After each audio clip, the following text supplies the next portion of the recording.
fait, que nous célébrons donc, à l'occasion de la journée mondiale. Il faut que je mette ma plaque, moi. Il faut que je sorte d'abord. Pardon. Alors, je vais plutôt vous parler en général du sevrage tabagique et on verra si nous, on peut se placer en tant que pneumologue dans cette tâche. Je disais que nous célébrons donc la journée mondiale sans tabac. Et c'est une journée qui vient nous rappeler, à nous tous, et surtout aux décideurs, que le tabac, et en particulier la cigarette, qui est la forme de tabac la plus utilisée dans le monde, est un produit de consommation nocif. C'est un produit qui contient plus de 7000 substances chimiques, dont 70 sont cancérigènes. Et ces substances agissent au niveau de tous les organes, en induisant un stress oxydatif, une inflammation ou des lésions de l'ADN.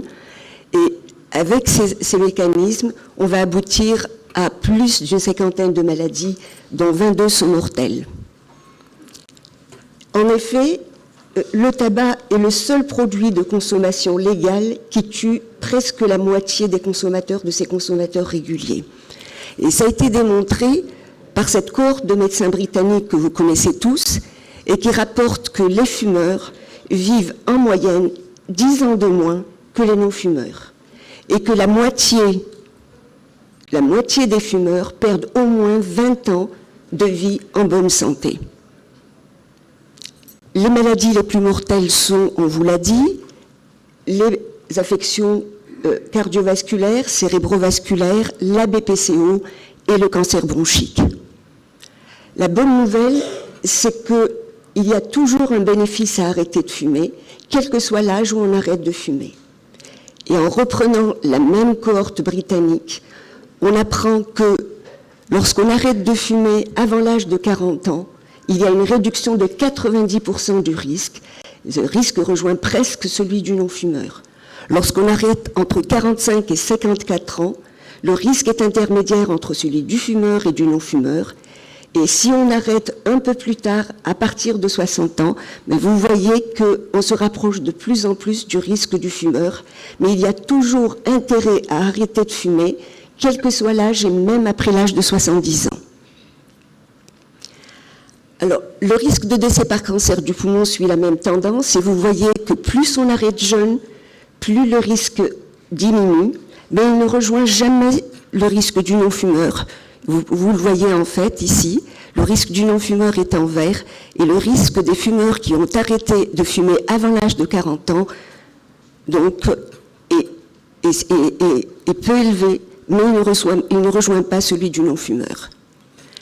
Alors, pour le risque de BPCO, on vous l'a montré, le sevrage tabagique est la seule mesure qui prévient le développement de la BPCO et la seule mesure qui ralentit la progression de la BPCO lorsqu'elle est déjà installée. Et ça nous permet, en fait, l'arrêt du tabac permet de reprendre le déclin normal qui est normalement de 30 millilitres. Donc on va passer d'un déclin de 60 millilitres par an à un déclin du sujet normal qui est de 30 millilitres par an. Alors en Algérie, il y a une enquête nationale, la dernière enquête qui a été réalisée, et c'est sur cette enquête qu'il faut focaliser. Elle a été réalisée en 2017, c'est l'enquête Stepwise. C'est une enquête qui a été menée en population générale, donc chez les personnes âgées de 18 à 69 ans, et il y a eu 6 989 sujets. Et cette enquête a montré que la prévalence de la consommation de cigarettes était de 16,5%, soit 32,2% chez les hommes et 0,4% chez les femmes.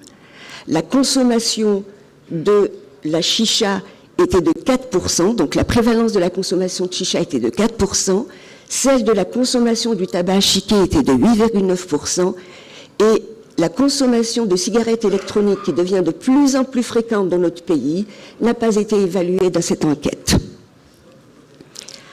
Alors, cette enquête montre que, comme dans tous les pays, la cigarette est la forme de tabac la plus utilisée. C'est aussi la forme la plus addictive. C'est une forme qui se distingue des autres formes par le shoot nicotinique. Alors, il n'y a pas de pointeur, là. Si, il y a un truc. C'est le shoot nicotinique qui fait que la nicotine monte très rapidement au niveau des cerveaux et se fixe sur les récepteurs en 7 à 8 secondes. Et c'est ce shoot nicotinique qui va, en fait, et vous allez voir que le fait qu'il y ait ce shoot nicotinique, il va y avoir une multiplication, une augmentation du nombre des récepteurs nicotiniques au niveau du cerveau. Et plus le nombre augmente, plus il y a une demande en nicotine. Et c'est cette demande en nicotine qui est de plus en plus élevée qui va entraîner le phénomène de tolérance d'une part et le phénomène de dépendance qui explique le syndrome de manque, c'est-à-dire l'irritabilité, l'anxiété, les troubles de l'humeur, la difficulté de concentration, l'augmentation de l'appétit et bien d'autres symptômes encore. Donc ce trouble, ce syndrome de manque se manifeste dès que la personne arrête de fumer.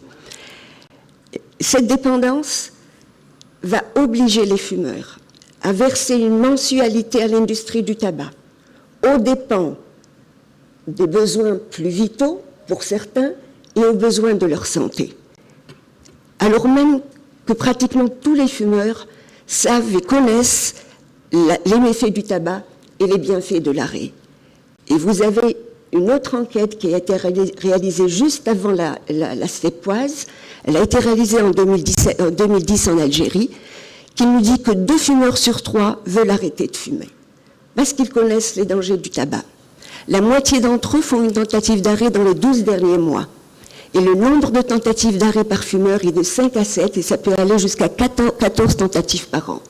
Et ce qu'il faut savoir, c'est que plus on fait de tentatives, plus on se rapproche du succès. Si par exemple un jeune fait une tentative d'arrêt par an, il peut arrêter de fumer à 40 ou à 50 ans. Mais malheureusement, il n'y a que moins de 5% d'entre eux qui arrêtent de fumer définitivement.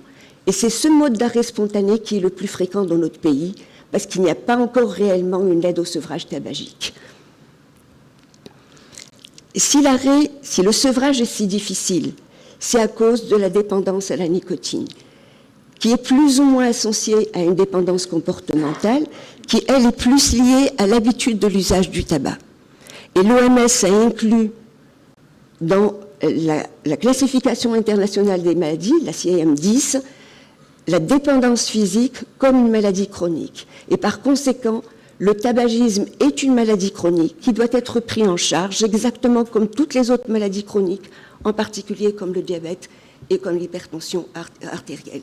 Et il ne nous viendrait pas à l'esprit de laisser sans traitement un hypertendu ou un diabétique lorsque le diagnostic est posé. Le même principe doit s'appliquer aux fumeurs. Et c'est sur la base de ce principe qu'est né le concept de l'aide au sevrage tabagique. Cette aide au sevrage tabagique, selon la vision de l'OMS, tous les consommateurs de tabac, et particulièrement ceux des pays à faible revenu et à revenus intermédiaires, doivent être informés sur l'existence d'une prise en charge basée sur la médecine factuelle et doivent avoir accès aux services dédiés au traitement de la dépendance tabagique pour les aider à arrêter leur consommation. Cette aide au sevrage tabagique est un ensemble de 3 interventions principales. Le conseil minimal, les médicaments de la dépendance physique et les programmes de changement de comportement. Et toutes ces interventions ont fait la preuve de leur efficacité dans des études interventionnelles, dans des études observationnelles. Elles sont largement utilisées dans la pratique dans pratiquement tous les pays. Or, cette aide au sevrage tabagique fait partie de la stratégie Empower de l'OMS, que vous a montré le professeur Snowbar. Elle fait partie de cette stratégie qui a été adoptée par l'Algérie suite à la ratification de la Convention de cadre pour la lutte anti-tabac. Et cette aide au sevrage tabagique, en fait, doit être accompagnée des autres mesures. C'est important. Elle n'agit pas toute seule. Elle doit être accompagnée de l'interdiction de fumer dans les lieux publics, de l'interdiction de la publicité et du parrainage, de la mise en garde contre les méfaits du tabac et de l'augmentation de la taxe sur le tabac. L'augmentation de la taxe sur le tabac, c'est la mesure la plus efficace pour arrêter ou pour diminuer la consommation de tabac. Et cette aide au sevrage tabagique doit agir en synergie avec ces 4 mesures. Elle est intégrée au niveau institutionnel, au plan intersectorielle de lutte contre les facteurs de risque des maladies non transmissibles.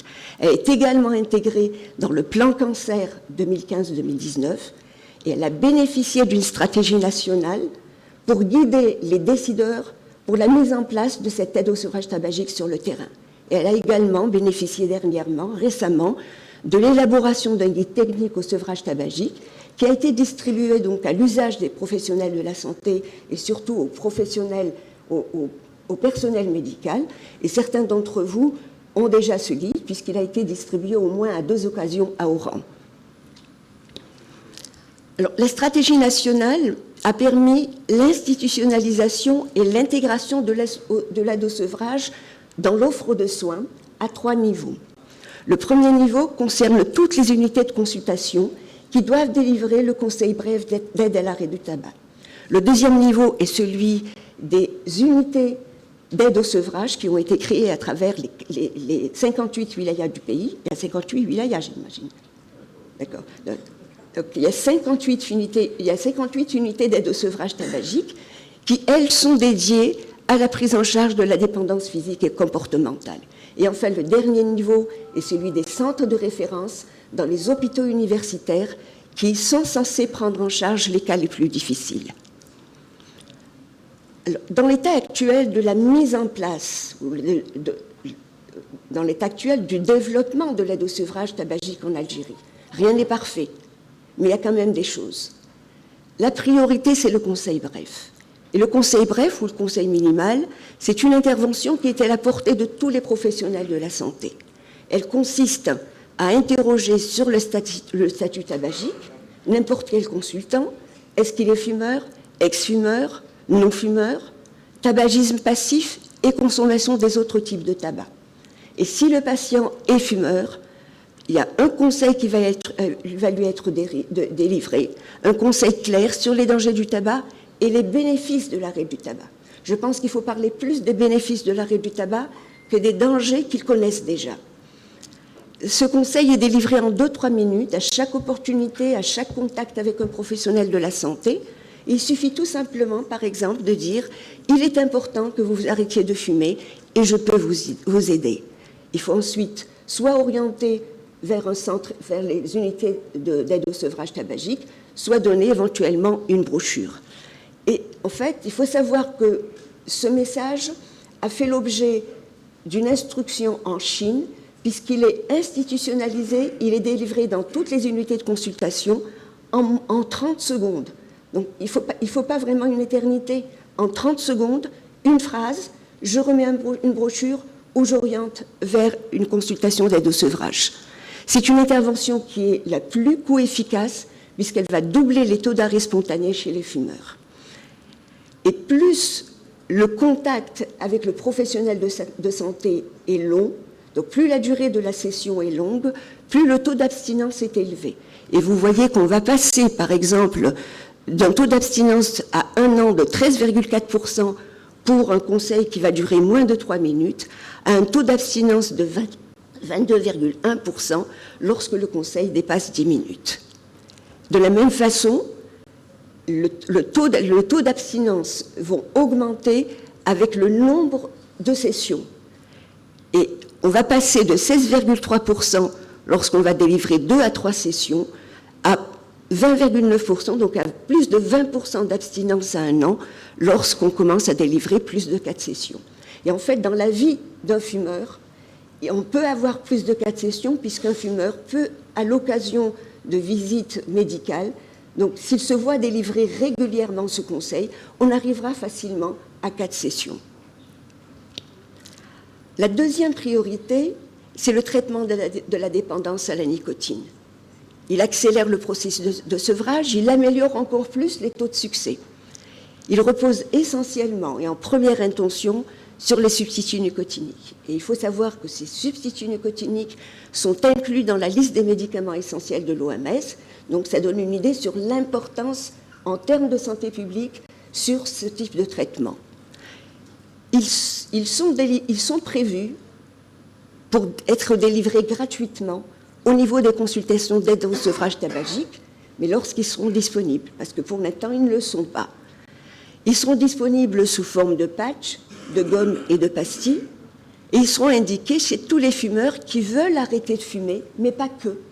Parce que la tendance actuelle, c'est de ne pas attendre que la personne soit motivée.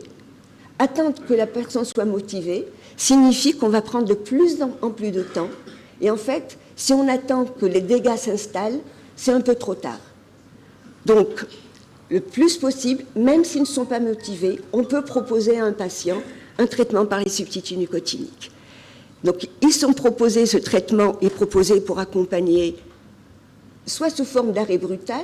Si les gens sont motivés, on peut leur demander d'arrêter brutalement et proposer des substituts. S'ils ne sont pas motivés, ils peuvent continuer à fumer et en même temps, ils auront leur traitement substitutif. Et c'est ce traitement substitutif qui va les aider progressivement à arrêter de fumer en 3 mois, en 6 mois.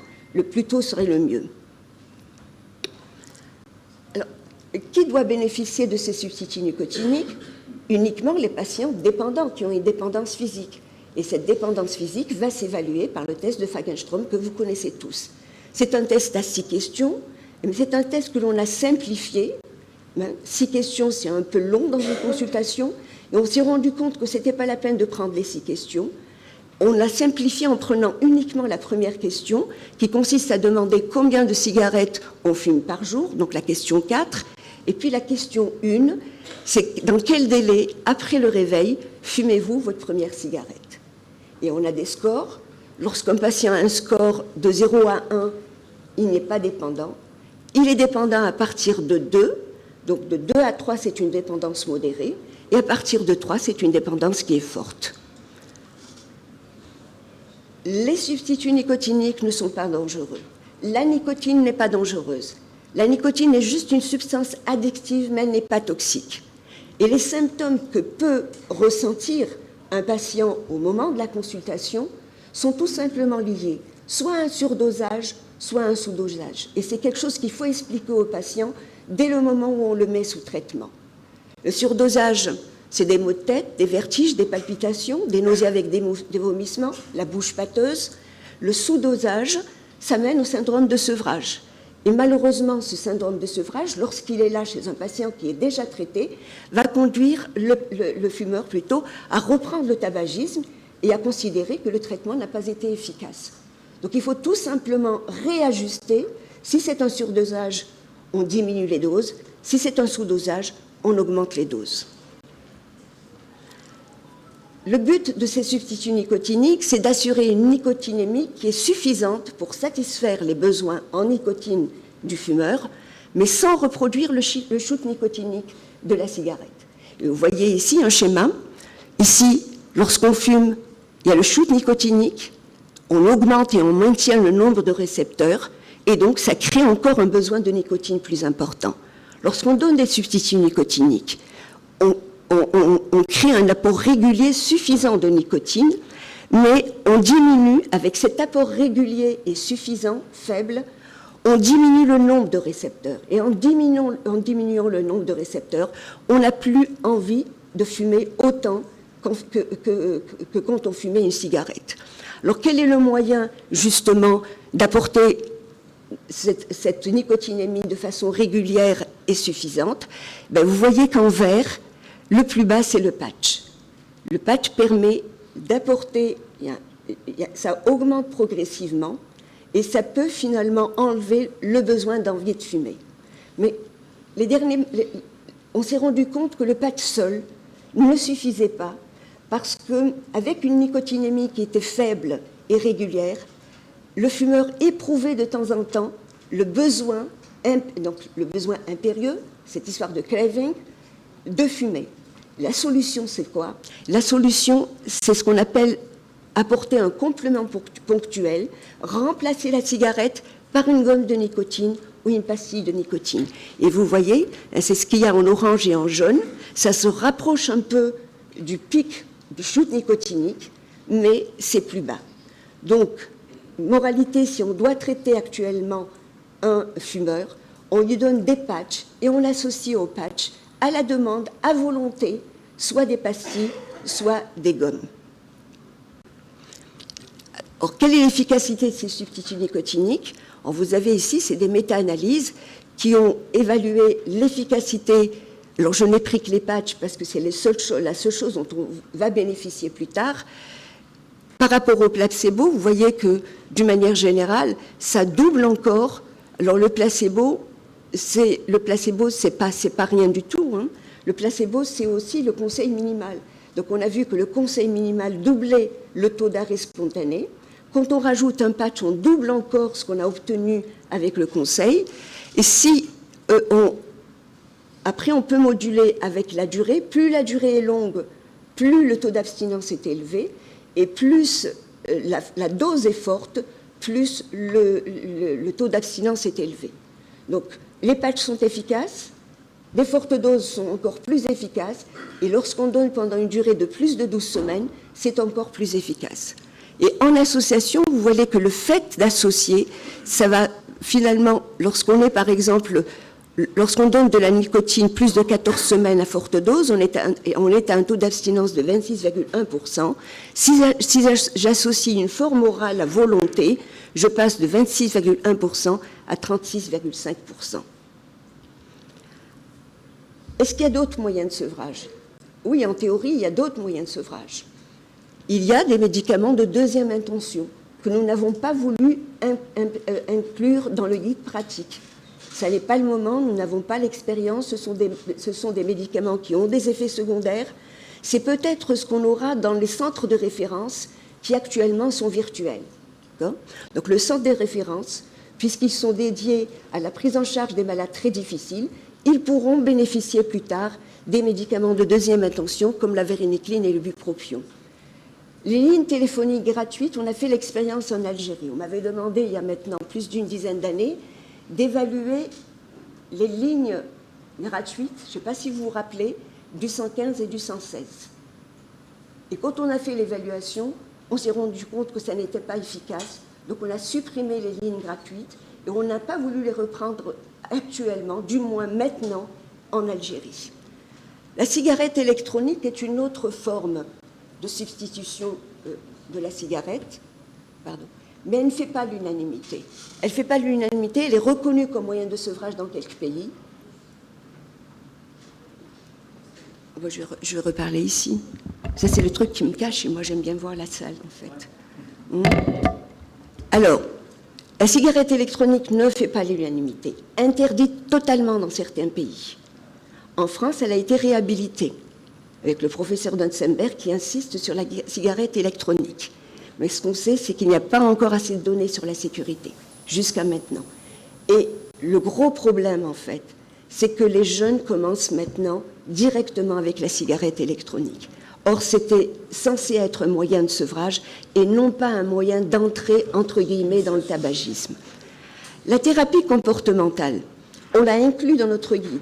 Simplement, on s'est rendu compte qu'on a été trop vite. La thérapie comportementale, nous n'avons pas encore assez de compétences. C'est une forme de prise en charge, que ce soit dans le tabagisme ou dans d'autres pathologies, qui n'est pas réellement ancrée dans la formation des médecins en Algérie. Elle est en train de se développer. Elle fait actuellement l'objet de sessions de formation des médecins qui sont chargés des unités d'aide au sevrage. Alors, je voudrais rapidement conclure en disant que l'aide au sevrage tabagique est une nécessité de santé publique. Elle est déjà intégrée dans les programmes de santé.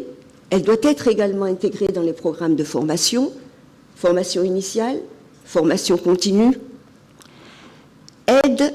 Cette aide est coût-efficace avec les deux interventions de base.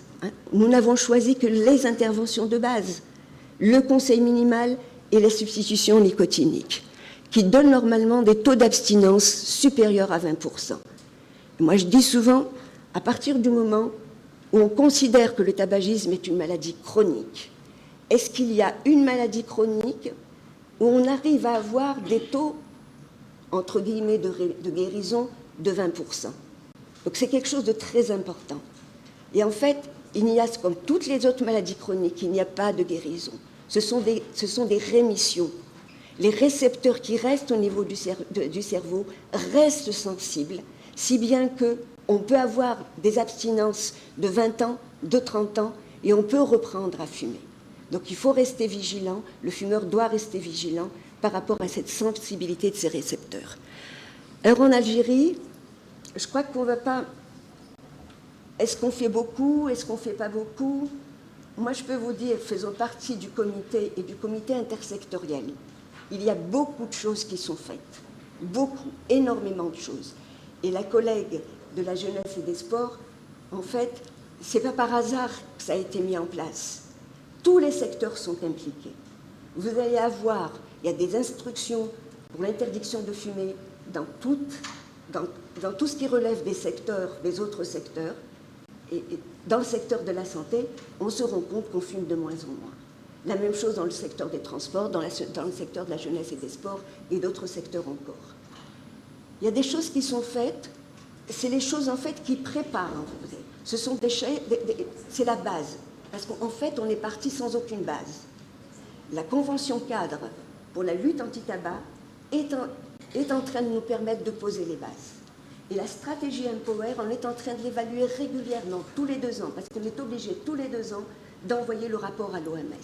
Et je peux vous dire qu'on avance petit à petit. Et si la case Algérie, ou sur la carte, ça reste en gris, c'est parce que justement, on n'est pas en train de donner tout le temps nos données. Alors, Empower, la première qui est la surveillance. Mais la surveillance est assurée. La preuve, c'est qu'on a l'enquête GIST. On lance une nouvelle enquête cette année. On a une enquête GATS. On lance une nouvelle enquête cette année. Ce sont des enquêtes de l'OMS auxquelles nous participons régulièrement. L'interdiction de fumer dans les lieux publics, c'est la tache noire. J'ai fini. C'est la tache noire. Je peux prendre sur la question rapidement. Le problème de la tache noire, c'est quoi? Je m'arrête? Je peux m'arrêter sans problème. Je m'arrête. Je respecte. Je respecte et je m'arrête. On pourra en discuter dans le... Merci.